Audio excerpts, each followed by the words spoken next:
ధూమపానం మరియు మద్యపానాన్ని నివారించాలి, ఎందుకంటే ఆల్కహాల్ మీ కాలేయాన్ని ప్రభావితం చేస్తుంది మరియు కాలేయం కూడా మీ గట్తో అనుసంధానించబడి ఉంటుంది. మీ గట్ సరిగా లేకపోతే అది మీ స్పెర్మ్ కౌంట్ పెరగడంలో సహాయపడదు. నమస్కారం, నా పేరు మహేష్ ఉధవన్ మరియు నేడు నేను మీకు స్పెర్మ్ కౌంట్ పెంచడంలో చేయవలసినవి మరియు చేయకూడనివి గురించి చెప్పబోతున్నాను. చేయాల్సినవి, చేయకూడని వాటి జాబితాను తయారు చేసుకోండి. దానిని రాయడానికి పెన్ను మరియు పేపర్ తీసుకోండి.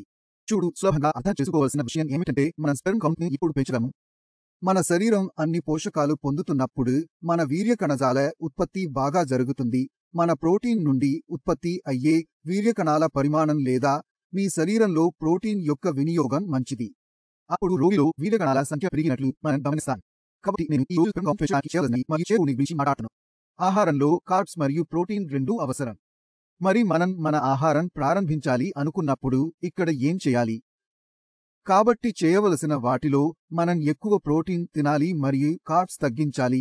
దీనివల్ల మన స్పెర్మ్ ఆటోజెనిసిస్కి మంచి ప్రోటీన్ అందుతుంది మరియు మీరు మంచి స్పెర్మ్ కొవ్వు పొందుతారు మరియు ఇది మంచి కౌంట్ ఇవ్వగలదు. ఇప్పుడు మొదటి విషయంలో మీరు ప్రోటీన్ని ఎక్కువగా తీసుకోవాలి.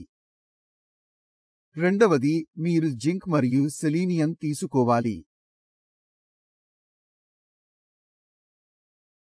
జింక్ మరియు సెలీనియం మనం తీసుకునే ప్రోటీన్ నుండి మన స్పెర్మ్ కౌంట్ పెంచడానికి సహాయపడతాయి.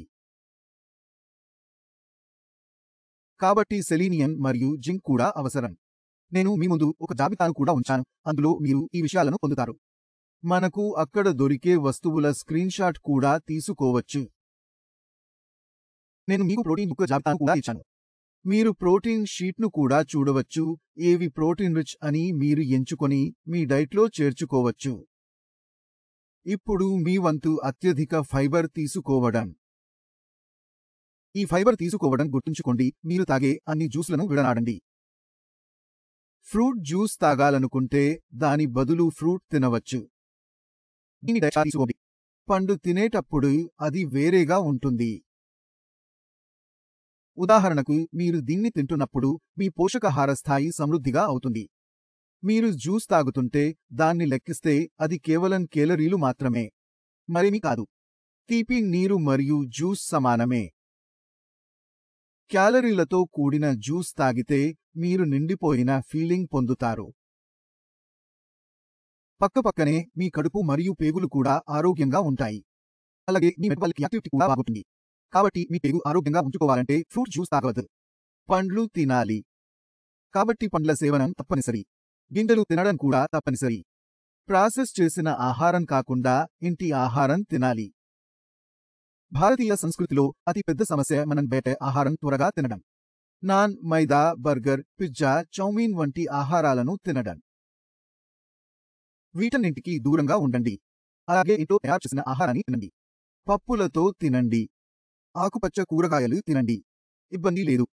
కానీ మీరు ఇక్కడ మీ ఆహార ఎంపికలను మార్చుకుంటే బర్గర్, చౌమీన్ వంటి వాటిని తినకండి. ఇది మీ గట్ను ఒక విధంగా బంధిస్తుంది.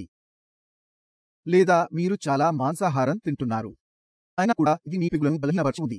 పేగు బలహీనంగా ఉంటే మీ వీర్య కణాల సంఖ్య తయారు చేయడంలో సమస్య ఉంటుంది.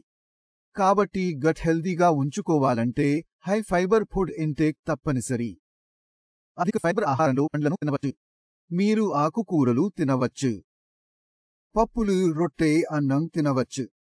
ఇబ్బంది లేదు. కానీ ఇంట్లో తయారు చేసిన ఆహారాన్ని తినండి. మంచి ఆహారం తీసుకోండి. దీని తరువాత మన వీర్య కణాల సంఖ్యను పెంచుకునే సమయం ఇది. ఎందుకంటే చాలా మంది రోగులు వారి స్పెర్మ్ కౌంట్ పెరగడం లేదని చెబుతుంటారు. దీని వెనుక వివిధ కారణాలు ఉండవచ్చు. కానీ మీరు మీ స్పెర్మ్ కౌంట్ను పెంచుకోవాలనుకుంటే మీ గట్పై పనిచేయండి. అక్కడ విషయాలు మెరుగుపడతాయి.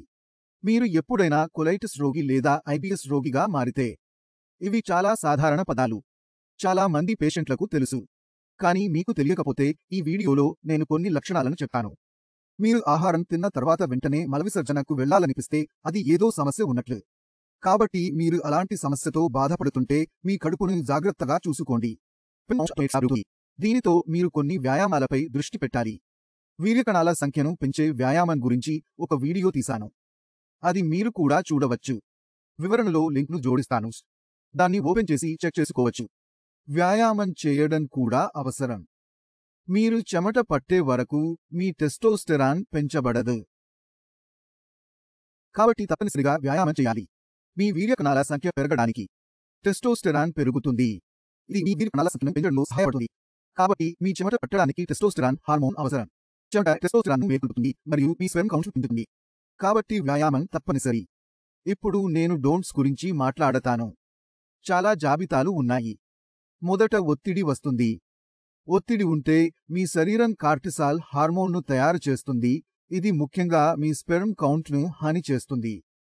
రెండవది, మీకు సరైన నిద్ర లేకపోతే మీ శరీరం మీ స్పెర్మ్ కౌంట్ను చంపేందుకు యాంటీబాడీలను తయారు చేస్తుంది.